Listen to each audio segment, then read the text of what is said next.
Hey everybody, it's Alec here, and we're back at it again with another episode of the show. And today I am joined by Monica Vallero. Hello. hello. Thank you for being on the show, and let's have an amazing conversation. Thank you so much for having me. I'm honored. You're so welcome. So the first question I like to ask, do you know the first question I like to ask? I think I watched one of your episodes, but I forgot. So, It's all no. good. How do you spend your time on planet Earth?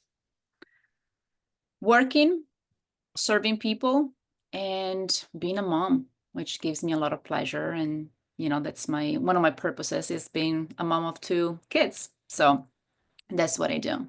The things that I love the most. What do you feel like motherhood has taught you over the last couple years? The most. Yeah. Well, that's a broad question, but I think the first thing that came to mind is patience.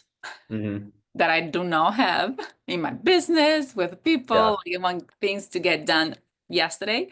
But with kids, you need to have a lot of patience and it teaches you a lot of things about yourself too. I've done a lot of work on myself, like in these 20 plus years. But when I had kids, I realized that one, the work is never done, obviously, but there's still so much more that we need to learn. And yeah, it's just a beautiful experience that not just being a mother, right, a parent, but the kids can teach you, because their brain is not developed fully until they are 21, probably 26. But, so you have to develop that within yourself and also how to regulate your nervous system even more for them. absolutely. So what do you feel like is the greatest learning lesson that they've taught you in the last, let's say, 12 months? I think how to regulate my nervous system more, and accept that things will not always go the way you want. Like we all know this, right? It's not something new. People who Yeah, are listening, watching. But with kids, like for example, with my business, I want things to be done a certain way. And yeah, when the kids are sick, like yesterday, my daughter, I had a call with my clients. My daughter was sick, and I was like, I gotta go. So sorry, everybody. yeah. I'm gonna do a makeup call, but they're my priority and things are not going the way you want, and that's okay. So having compassion probably for myself a little more, to be more gentle with Yeah. myself. Hmm. That's great. That's some great insight. And what do you mean by regulate your nervous system? For someone that hasn't quite heard that before, Yeah, that, yeah, regulate your nervous true. system. But what do you specifically, how do you define that? Because I used to, I'm talking with people who know this. So in a more simplified way is to know how to I would say how to control emotions, Hmm. but not in a way that you're restricting yourself, that you're shoving it down, but in Yeah. a way that you breathe and you take better decisions when there is a problem. I'm from Italy, so I'm very from my heart. I'm very, Yeah. like let's do this. But when it comes to decision making, especially when it comes to kids or even a business, you had to take a step back, not don't take everything personal, start breathing and see a more logical instead of emotional solution to the problem. And that is really gave me the skills for my business as well. So that's how you regulate that. And of course, it's not something that it's done like this. I'm also a hypnotherapist, so I've done that with myself, within myself first, and then help my clients do the same as well. And hopefully my kids. I'm trying to teach my daughter to breathe when she doesn't want to be brushed. I'm like, okay, so I'm Yeah. breathing now. How old are your kids? My daughter is 5.5. The half is very important, and my son is 2. So yeah, You got your hands full. I am. Yeah, I do have him full. And something that I've been thinking a lot recently on that whole note of patience and understanding is that with every positive, there's a negative, and with every negative, there's a positive. So in Yeah. things that can seemingly be negative, there's actually like a positive Hmm. in there as well.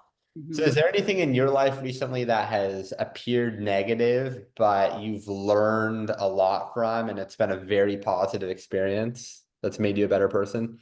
I thought you were asking the opposite. So I'm gonna start with that. What I think is positive and is negative, but I'm turning into Okay. positive. So Yeah. the negative, so the positive is that I'm regulating my nervous system, I'm learning a lot of lessons, but then I'm not taking care of myself. And that it's a negative because I always have to breathe. I always have to take care of others, right? Mhm. Regulating, being there for others.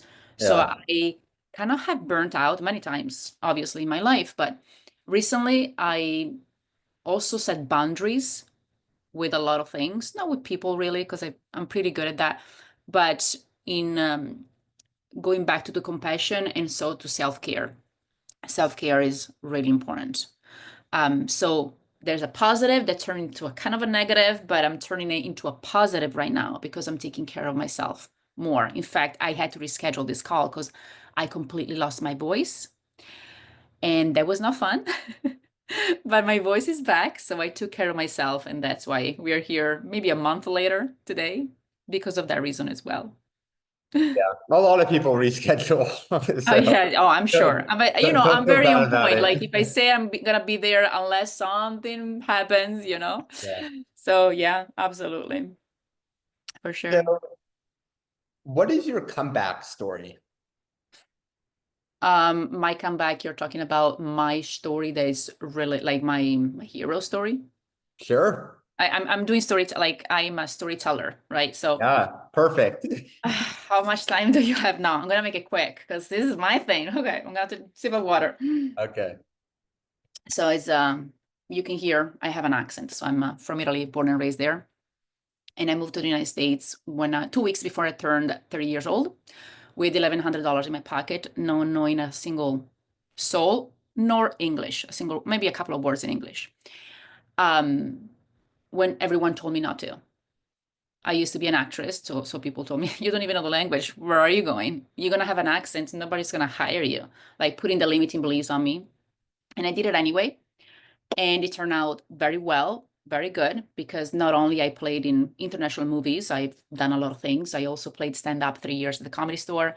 Um, and I made people laugh, cry. I won awards as a producer, writer, and actress as well.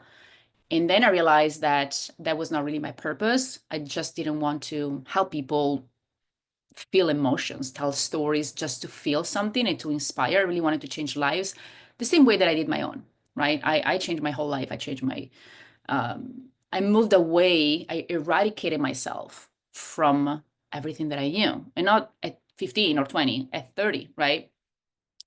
And and I realized that I wanted to help people really step into their power, and no matter the background, the ethnicity, like it doesn't matter where you're from. The only thing that matters is where you're going. And so I became a transformational coach at first. And I realized that coaching was I didn't want to because everyone in LA is a coach. Like if you're a failed actor, you're gonna be a coach, right? Especially back in the days. I'm like, not me. I spent 20 years on this thing. It's not gonna do it. Like, no. Yes, a lot of people fall into that because actors, they really know themselves. Not all of them, but I'm saying it depends what type of acting you've done. I've done a lot of method acting, so a lot of looking within. So for me, having deep conversations, understanding, the mind, the person is my thing, right? And I became a transformation. I want to try, I said, because there was a lot of identity shift. I didn't want to let go of what I did for 20 years. I worked hard for that. And I tried and I realized that that was amazing. And so I also became a clinical hypnotherapist, certified and then clinical hypnotherapist, because I understood. I realized that people don't just change because you give them mindset shifts. It had to be deeper. It comes from trauma, from a lot of things.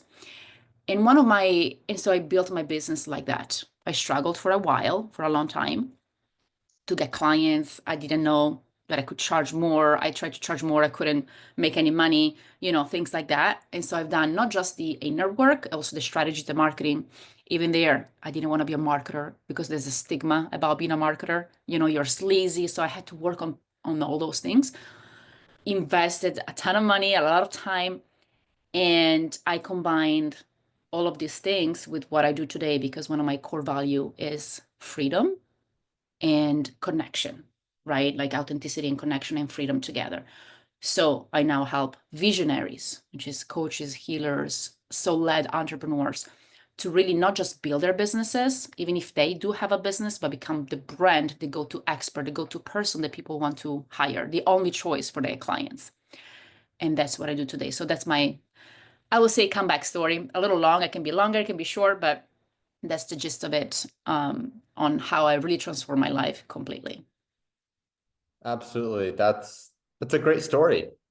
Thank you. And yeah, like not knowing any English, like that's insane, And I Yeah. guess the good thing about LA is that there's a lot of other cultures and some ways to communicate, but still, like when you're trying to be an actor, be an actress, build a business here, that's the name of the game. So I know you've overcome a lot of adversity. Yeah. What do you feel like were the inner things that you had to work on the most to build your business? I know we talk about the strategy, the brand building, but what were Mhm. some of the limiting beliefs that you had to shift in your own life, and how did you do that? Are you kidding me? I mean, limiting belief, just one, like had so many. And people call it limiting beliefs, but nobody knows they have limiting beliefs. But Mm, they are invisible, but super powerful barriers. And yeah. those were, I have a resting bee face, so I'm not likable enough. Oh, I'm not with you now. Like on the street, like a very I'm protective. I tell stories Yeah. about that too. When I was younger, I don't want to talk because I'm an introverted person, ambiverted. I realized, but I used to be very shy, so I'm not like that type of person that goes to hi, hi, how are you? Like they type. Oh my God, like I can do an LA California There's accent. your American accent. That's the only time I can do it. Um, so I'm a little different, right? And also the worthiness. And a lot of people come to me like, "Oh, I'm okay. I know I'm worthy of it." And when I dive deep into the why, into how they feel, they don't feel enough. They're afraid of criticism. They're afraid of being judged. They're afraid of putting themselves out there. What will other people say? So I had to become criticism proof, bulletproof to criticism, and to knowing that my mission was worthy, that I was worthy and I was worthy of my message. The message is super important, right? Even if I come from a very humble family, even if I will always probably have an accent and I don't care right now, I'm not trying to be American. I'm trying to be, I am me of who I am. So I'm helping people being themselves and be okay with that. And also, not just attracting, but receiving money. So healing the relationship with, it's okay if I'm compensated for what I do. It's okay. Actually, it's more than okay. I need to be compensated for what I do because people commit more. There's a lot of things that goes there, but go there. One of the things that hypnotherapy helped me with is exactly this, with the visibility and also with the money stories that we all have. So yeah, I will say the inner work, the strategy definitely is very important because you hear all the things out there. But coming from, the entertainment world, like female on TV, it's all about validation. And I got so tired of that. And then when I became a coach, then the online thing is the same thing. The reels, like how many followers you have, and I didn't want to play that game. And so I found a way in which you can do this without working for the algorithm and being, working for Meta. Tell me And about that's it. really important. What's that? How? What's your strategy? Um, Connecting with people. So the way I help my clients with is, yes, still on social media because my clients work worldwide and you can still post content, but one, it has to hit your ideal client's reticular activating system, which is a part of our brain that filters out information and retains others. Otherwise, you can go viral for whatever reason, a trending sound, the visual, whatever, but you're not making any money. And the way that my clients are doing it, they can have 10 likes or 10 people commenting, but they may be converting 9 of them. So it's a different type of strategy. And connecting with people in a very deeper level, like serving people, the law of reciprocity and speaking to a specific person. So the way that my clients are doing inside of my container is leveraging their zone of genius, which the same way that I've done it, combining me being an immigrant, storytelling, share their story, and inner work, sharing their own story. So it's not just about niching down. In fact, my company's name is Zone of Genius. And messaging and storytelling, inner work, and soul sales. So serving people differently. That's how we do it. I love With it. And yes. I like the concept that it's not necessarily a limiting belief, it's an invisible barrier. Mm-hmm. Never Yeah. heard it like that. And I think, that's 100%. Because you don't Because know. if I told you, Alec, if I told you that you never heard of limiting beliefs or you heard of this, but if I told you, what limiting belief do you have? What would you tell me? I'm not 100% sure. Exactly. Do I have limiting beliefs? So when people, especially transformational coaches, when they in their messaging, they're talking about limiting beliefs, they're not sending clients.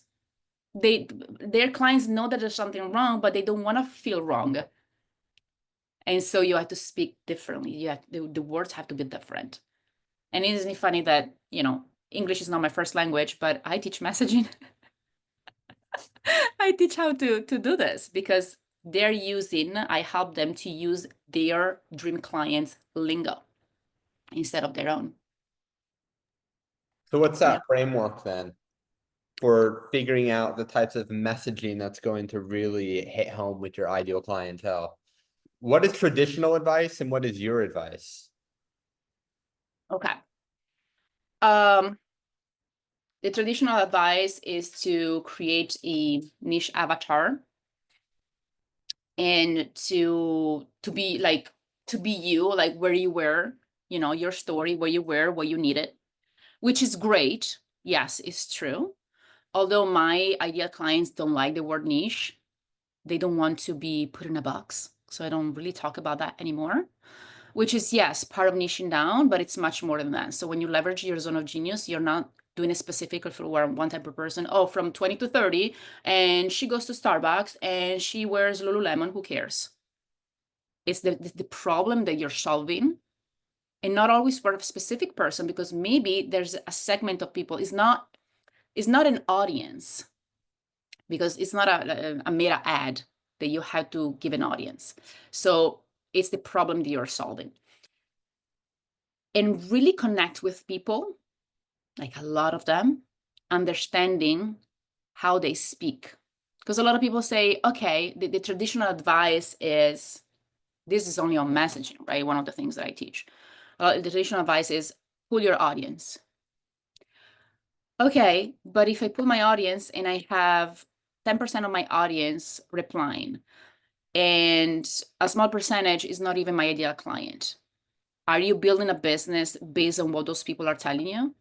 Some people come to me and say, yeah, my friend Susan told me that my idea is not viable. Oh, what does she do? Oh, she works at a hospital, whatever other job. It's not that her opinion is not valid, but it's her point of view. So the problem is that people come to me because they take, a lot of us, we do this if we don't know it, but we take other people's limiting beliefs, invisible barriers upon ourselves. And when we do that, we don't believe in it anymore. We show up and give up. We give up on ourselves. We give up on our message, and we don't make money.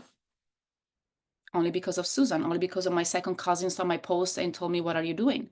And then we Mm-hmm. start doubting ourselves. Mm-hmm. Do you think that's the biggest invisible barrier that the types of people you work with when they're starting out? That's like the thing holding. Yeah, I don't work only with people who are starting out. I work also with multiple 6-year entrepreneurs, and Mhm. that it's in every level. Every level that you are hitting, there's a different, not limiting beliefs, but you have to take upon a different identity.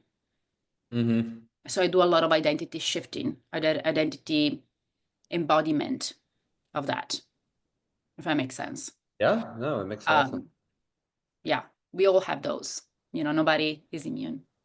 What do you feel like the identity shifts are from somebody that's like starting out trying to get to $100,000 a year that they need to make versus the people that are at like 100 and trying to get to like $300,000 a year?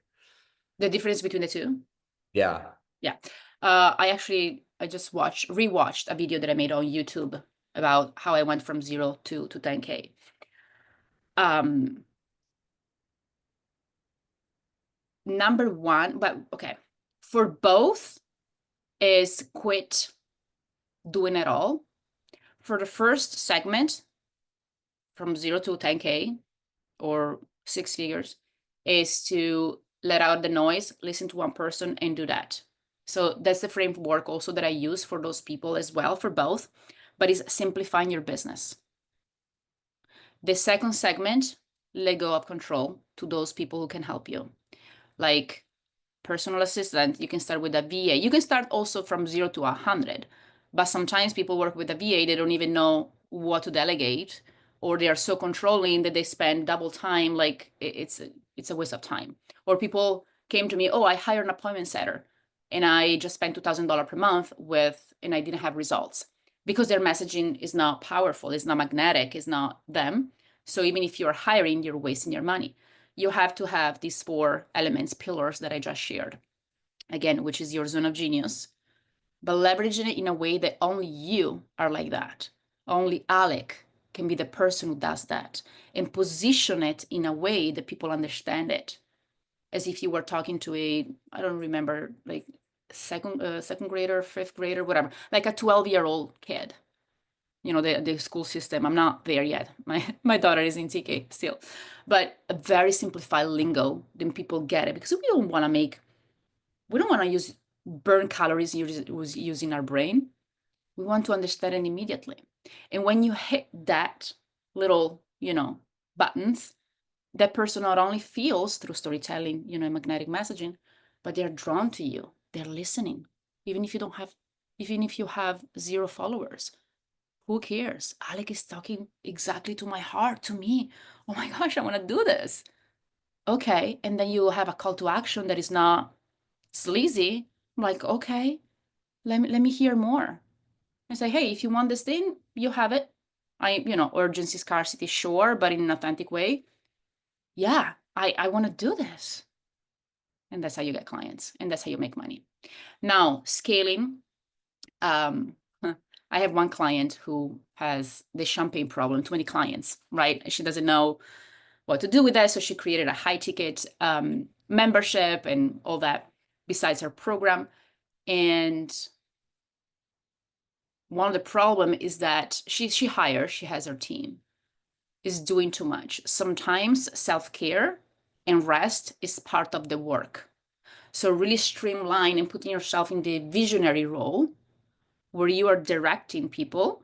Of course, you have to this is your baby, your enterprise. You have to be in charge of it, but also being okay with delegating little things, which it can be very hard, you know. Yeah, that's the simplified version of that. And of course, even for the person who wants to go from 6 figures to 300K per year or whatever that is, it's still embodiment. What would that person do?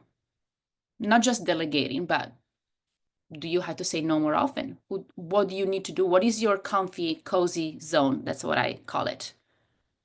And how can you step into the magic zone?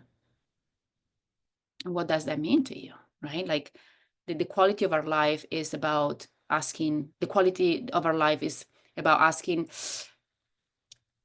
Quality powerful of the in the question. quality of questions that you're asking to yourself. I was Mhm. trying to get a different adjective there, but it's as the same as quality and quality. So the question that you're asking to yourself, and I ask myself questions every day. Sometimes they're wrong questions, you know, What's the biggest thing that you've had to work on recently? that I had what What's the biggest thing that you've had to work on recently in your business or in your my life? business. Work on meaning overcame or work on the project. What do you mean by that? There's like something that you've wanted to improve at. The quality, yeah, I think the quality of my time. I don't work a lot. Honestly, I only work mornings and it's still profitable and it's still amazing. But then I took on too much. I thought I was going to um I ran a bi-weekly webinar training, whatever. I was like, oh, I'm gonna, of course I can do it. And now I was like, okay, I don't want to do that because it's a lot of maintenance. And I thought I could do it all, and I don't want to do it all. I don't want my kids to come home and say, Mommy, can you play Rainbow Babies with me? Sorry, I can't. I don't want to do that. I want to be Mm, present. So I'm actually putting it on an evergreen. Um, and that requires me, again, learning. So it's still work, but I'm streamlining things and really also letting go of, I'm not a perfectionist, mhm, but because people in my industry do things a certain way, I always felt I should do too, mhm. but I don't have to. Yeah. F that. I'm not gonna curse, but F that. F them. Like they do whatever they want. Maybe I will one day, but I don't have to have, for example, I'm talking about my YouTube channel specifically. People in my industry that have like editors for $2,000 an editor, like do all this crazy AI. I just want to share my message. And I stopped because, being a mom has a lot of, um, for me, for example, as an overachiever that I am, and dreamer and doer, I feel always I have something that is pulling me back because I have another role that I have to fit in, right? That I have Yeah. to. But what if instead that is a lever that is my anchor and I can do things my way and just let my message to speak for itself without all the whistles and bells, whatever that's. Yeah. So that's my biggest, I would say, win lately. I love it. So I Yeah, have one more question for you, Monica. of course. Let's say it's the end of your life. You've done everything that you've wanted to do. However, there's nothing to show for it. There's no knowledge that you have shared anywhere. There's no YouTube, there's no Instagram, there's no podcast, there's nothing. But you can broadcast to the entire world, the billions of people, and you can share three things that you know to be true about the world around you to provide Gosh, wisdom to the should people. What are those three things? I should have taken notes on your thing because it's a very deep Nobody prepares for this question, so no that's problem. the fun of it. Yeah, yeah. Okay. Bob Proctor said, if you can hold it in your mind, you can hold it in your hand. Mm, So whatever you want to achieve is possible for you, even if you don't see it, even if the reality doesn't says the same, doesn't show you that is the truth right now. But if you have a vision, you've been given the vision from God, the universe, whatever you believe in, life, for a reason. Otherwise, you wouldn't have that vision. I love it. Number two, three things you said? Or one thing? Mm-hmm. Three things. Number Great. two, despite where you came from, whether it's from that family, from that country, from the social status, whatever, you can create everything from nothing. And so surround yourself from the people who are going where you're going. Number three, always evolve and work on yourself because by healing yourself, you're healing the world. And by healing the world, not only live better, you live better, and that is the true change in the world, like healing you, I guess Yeah. I would It's like say. be the change that you wish to see in the world, kind of. Yeah, yeah, I love it. That was yeah, very practical, straight to the point. Awesome. yeah. So, Monica, where can the people find you? All right, on YouTube, I will be more active real soon, but I have a lot of video there as well. Mm. But if you want to also send me a message on Instagram and tell me that you watched or listened this episode, I would love to connect with you. And if you want, I can have some free resources to build your brand, tell your story, and grow your business. So, yeah. Amazing. So, YouTube, Instagram, all that good stuff. Monica, thank you so much for being on the show. Thank you so much, Alec. Have a good day. Bye.